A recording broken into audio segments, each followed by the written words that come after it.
This is a Shields of Shame exclusive.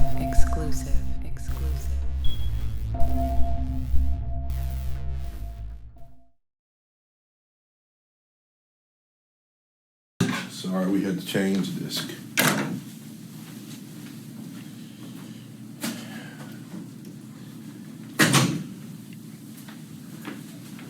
John, all I'm trying to say is that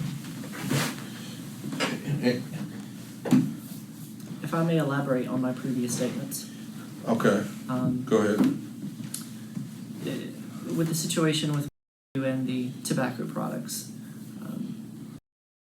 again, during my course of picking him up, asking him those questions, well, what do you do? Who are your parents? That type of situation. Matthew informed me that he was 18 years old, and he also informed my roommates that he was 18 years old. And that is something that if you contact them, they also can verify. Had I known that he was not 18, then I would not have purchased the Black and Mild for him. As far as Jose, Josue, and Alan are concerned, I do know that they have consumed alcohol at my residence. Sometimes, without my direct acknowledgement, I've never told anyone, "Oh, just go help yourself," or that type of situation. I do give people freedom in my home, but not to the aspect of you can just welcome yourself to anything that's here.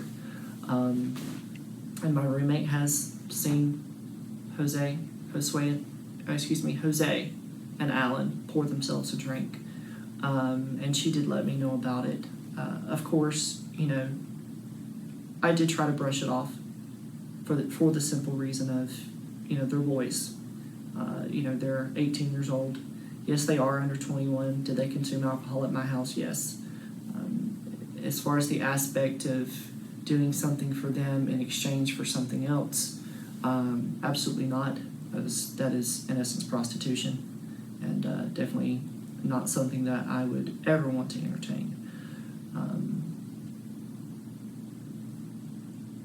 As far as the intent of only hanging out with these individuals, or their intent of only hanging out with me, I can tell you that only my side of intent is never to hang out with them strictly for them to get wasted or messed up or any type of situation.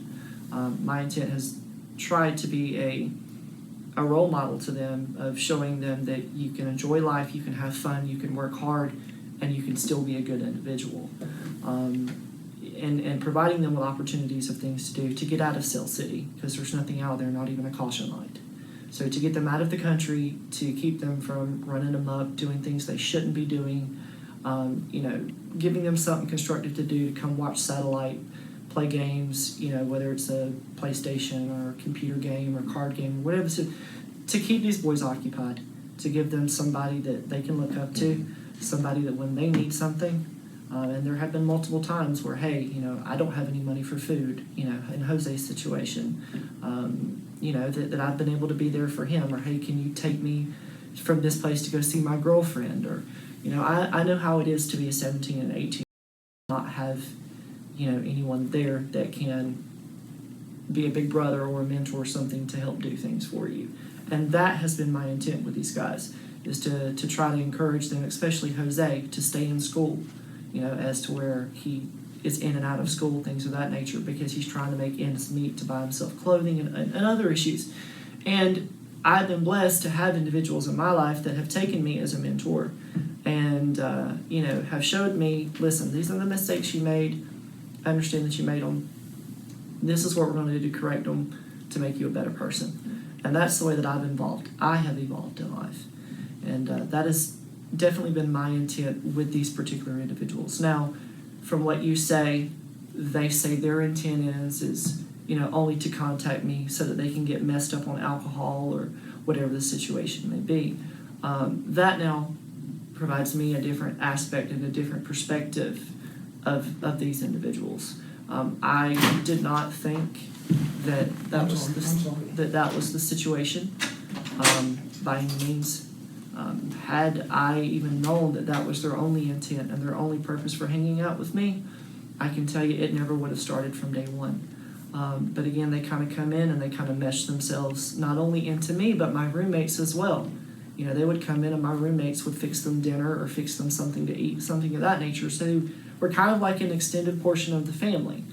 But, you know, privy to that information, you know, it definitely, I guess, opens my eyes to a different aspect of who these individuals Do are. you not remember from before you went to the academy, the classes that I taught, and I specifically talked about, we discussed what happens when you become a law enforcement officer, the status that you now hold, and how that can affect your life from that point on. Things that you'd normally not do or would do, you can no longer normally do, you know, because it impugns your authority, it discredits you, it causes embarrassment, and so forth and so on.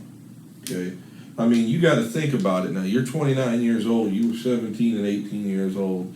You know, typical boys, you know, unless they grew up in an alcoholic home where they want to experiment with alcohol. So they're always trying to either steal mom and dad's liquor or beer, or they're trying to get somebody they know can get them beer. And you think about it, you provide this place of refuge for them. They can come over, they can cuss, they can do whatever they want, they can play drinking games, they can have a drink or two.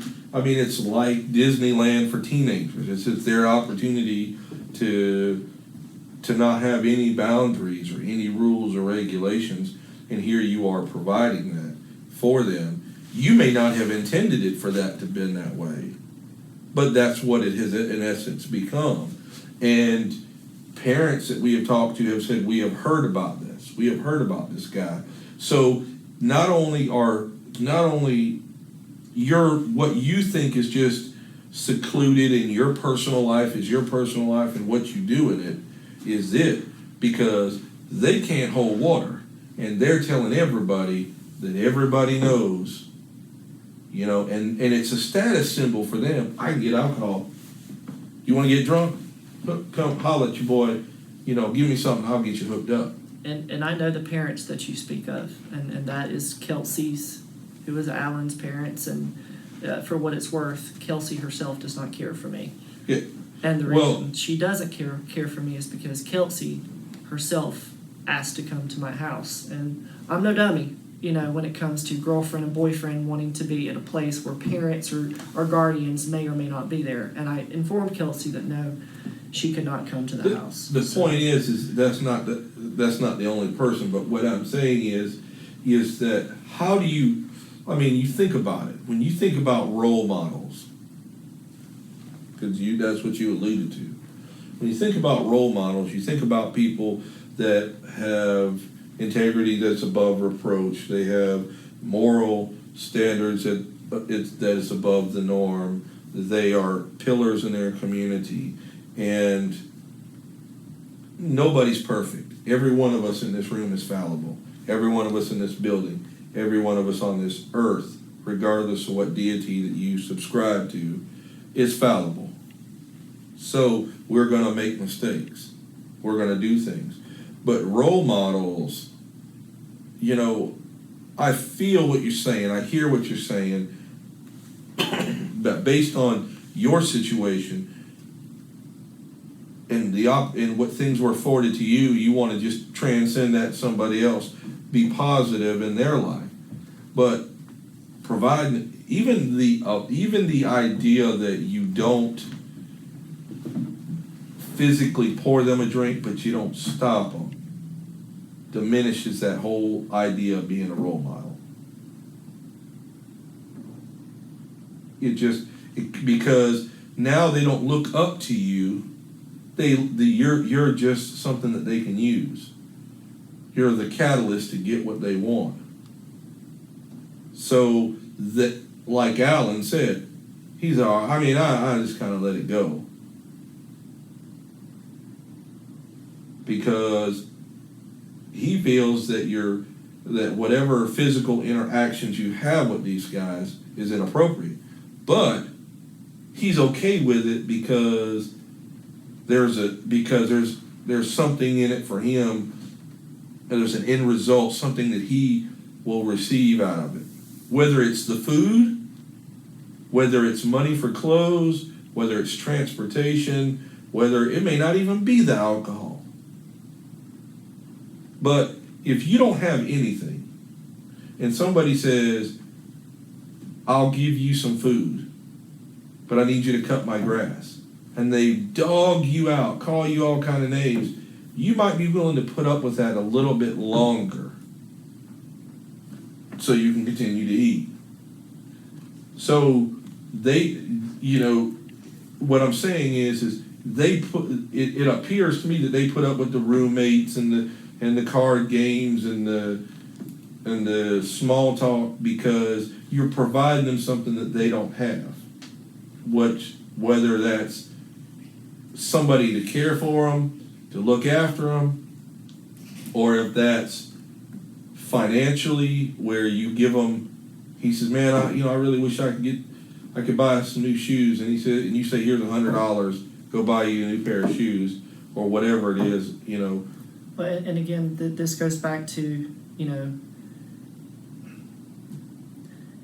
you can never really know what a person's intent is until it comes to light. Yeah. And, I've expressed to these boys, one of them in particular that hangs around with that group, his name is, and just 2 or so weeks ago, they were at my house, and, Jose, and we were talking at my table when my roommate was there, and they made the comment he was going to be homeless. He made the comment that, school had not even been in session, I believe, not even a week and a half or 2 weeks. He's already missed 4 days. And when myself and my roommate asked him why he's, missed 4 days already, his response was, because I have to work to try to buy money or have money to buy clothes for school. And that's when myself and my roommate, we offered that Matthew, that he could come stay there as long as he went for his education. We would help him get his driver's license to help him on that road to solidify himself as, a young man, as somebody that wants to possibly either go into law enforcement or the military, which requires a continued education. So my intent with these individuals is to try to make them better individuals and to try to, because there are, 3 guys with a single mom, with her trying to carry all the bills, obviously they're not going to have the funds and everything available to take these boys out to go to eat all the time or to, engage in activities that they want to engage in. So that has been my intent, as I said previously, with these individuals. Obviously, their intent is a little more construed, a little more contorted. I never would have thought that would have been their mindset, simply because of, I guess my mindset and my intent has been of a more of a positive approach versus well, how can I just use someone? But you're 30 years old, or about to be 30, and they're 17 and 18. I mean, that's almost half of their lifespan. You're like double their age. Yes, sir. But so they're not thinking that way. Well, they're thinking about survival. Well, and I can understand the fight or flight situation when it comes to the level of survivability. When I was 17 and 18, my aspect was, these are my goals. What steps do I need to take to achieve them? And I know that they have goals because I've spoken to each and every single one of them on a one-to-one basis and even in a group setting. That's how I know what he wants his goals to be.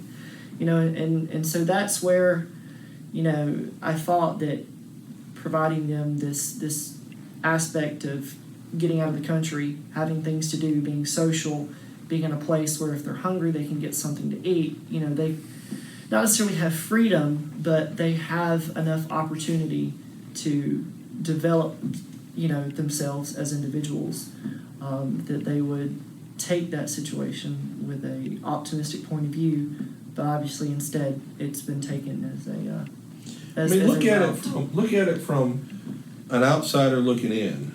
You've got a 30-year-old man that only allows boys from the ages of 17 to 19 to his house, and no one else is allowed over there, And you get several people that say the same thing. Could you see how a perception, a negative perception, could be developed from that? I could, but I mean, I don't. I know you don't look at it that way. Well, but I don't necessarily limit who can and cannot come to my house. I mean, I do have other individuals that freely stop by. I have other friends that come and stay that are female, that are. I don't classify, okay, I'm only going to allow a 17-year-old to a 19-year-old male. I mean, because there have been multiple times that we've had cookouts and we've invited anyone and everyone that we've known, and we've had 30 or 40 people at the house. You know, so it's...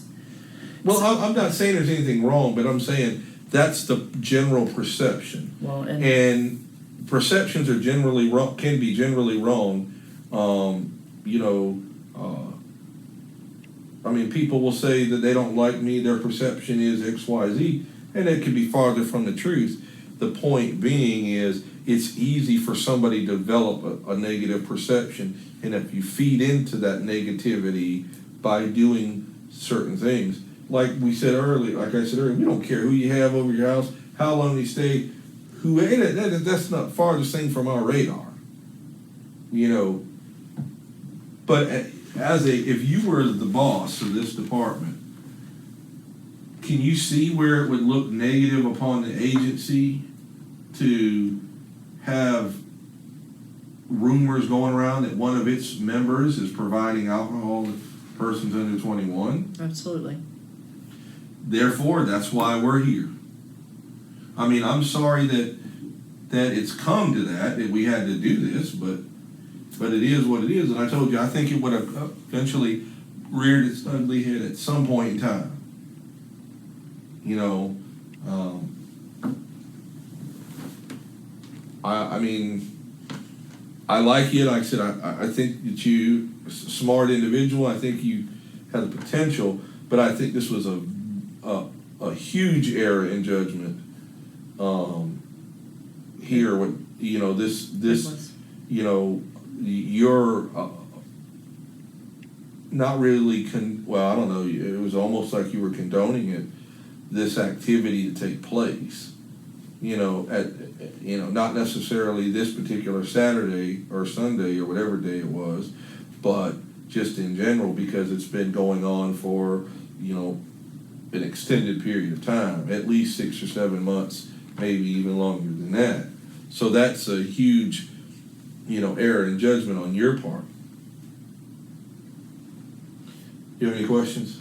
No. Well, here's what we're going to do now. We are going to conclude our investigation in the next day or so. We'll prepare a written report, and that written report will be forwarded to the chief's office, along with any and all attachments, videos, statements, anything that goes along with that. When it leaves our hands, we have no control. We won't even know what the disposition is because we're not entitled to that information. Yes, sir. Okay. I told you from the beginning we are fact finders. We are going to document. He's been taking notes. It's on video what you said, and that was the purpose, so that we couldn't come back later and you couldn't say, well, you know, Rob said this about me and blah, blah, blah, blah. No, it's in your own words. The chief will hear firsthand from you everything that you wanted to say and everything that you did say. He is charged with the responsibility of making a determination how this matter is disposed of. It can be disposed of in one of several ways, and if you're interested in that, you can look it up on the disc that has your policy information on it. You can look up on that. Okay. I don't believe I have one of those. All right, well then we can provide you one, but Thank you. it's just so you have an opportunity. What you need to do now is just continue to go to the academy like you're supposed to, unless somebody directs you otherwise, because you don't stop working. Nobody's suspending you. Nobody's putting you on administrative leave. We don't have that authority, so you know that's a whole nother animal in its own. We are just, like I told you, I wanted to assure you and reassure you that we are just fact finders. I spoke with his mother today like I told you I would, And I explained to her that it's not her job to get involved in the investigation. She doesn't need to ride by your house. She doesn't need to, let us do what we need to do. Now, you are well aware that that does not preclude her. She can go and get her an attorney and file some actionable, try to say that there's something actionable that you did, and try to bring you before a civil proceeding and whatever. I don't know if, because I'm not a lawyer, but anybody can sue anybody is what I'm trying to get at. So, and we have no control over that. But we told her that not to be involved, don't call, don't write, don't come by, don't do anything. Okay? Told him the same thing I told you. Do not have any contact with anybody. You've already violated that, so I'm going to tell you one more time. Don't say a word, not even to your roommates, about this. Because it will come out. It always, as long as I've been doing this job, it always comes out just like this. Understood, sir. And we find out about it. We didn't even ask the question. Oh, well, he sent me this text message. And I looked at Seth and I was like, really? Really? I know he's smarter than that. And again, as I had mentioned, there was a text message. Mm-hmm. So you were responding. Yes, sir. So, and again, do I admit that was I in an extreme error with the situation? Yes. I just hope that this is definitely a lesson learned. I can tell you I will not have anything to do with any of these individuals. Period. Whether my employment status here stays the same or whether it does not. This is definitely a learning experience, something that, again, I've never been put in a situation like this. I've never been at a point to where, my lifeline essentially is left, within another individual's hands in judgment. And obviously, it's a learning situation, and part of life is evolving and learning from your mistakes. So, well, I can tell you that you're no different than anybody that I've ever talked to. My children do it. I watch my son throw a ball and break a glass.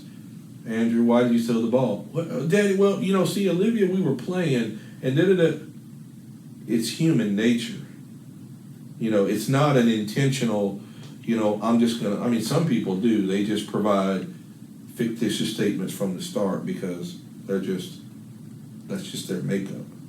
But typically, we know that internally, subconsciously, we know, we done stepped in it.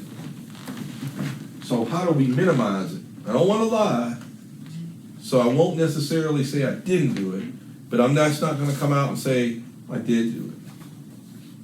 Okay. You can keep that what I've provided you. I've provided you with a copy of the notice as required, and we didn't bring that the first document, second document with us to the academy, but you have it now. It's just been in the folder until we had an opportunity to talk to you. not a problem. Again, you're not to discuss this matter with anybody for any reason, for anything. We have, pursuant to the policy, we have 10 days to conclude our investigation and get it to the chief. If we can't conclude it in 10 days, we have to request an extension. At any rate, when the investigation is over, you will be notified in one fashion or another. More than likely in a letter, and it'll either say that it was unsubstantiated, you were exonerated, it was inconclusive, or it was substantiated. If it falls under the substantiated status, there'll be a corresponding disciplinary action that will be accompanying that, and that is determined at a level that is above ours. We don't even substantiate it. We just say, here are the facts. And then the powers to be say, we think that there's a preponderance of the evidence, that this did take place, and then they determine whatever has to be done. So, your instruction, I'm giving you a directive as your lieutenant, is to go home, do whatever you do at home. In the morning, you're expected to be at the academy, like you're supposed to be. If for some reason you feel like you can't go on no more, then you need to call me and tell me just don't show up, because that is not good either. I can tell you, I've come this far, and I've, as far as the academy standpoint, I've done my best to represent this department as the best of my abilities. I will continue to do so, whether it be through graduation or whether it be through my possible continued service here with the Moultrie Police Department. So. Well, we expect no less. So that that is all we have. Is there any questions that you have of us?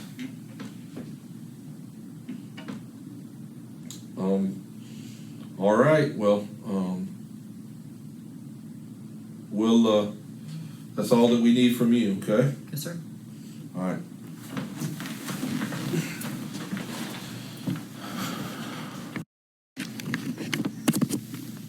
Okay. The new card should be in here.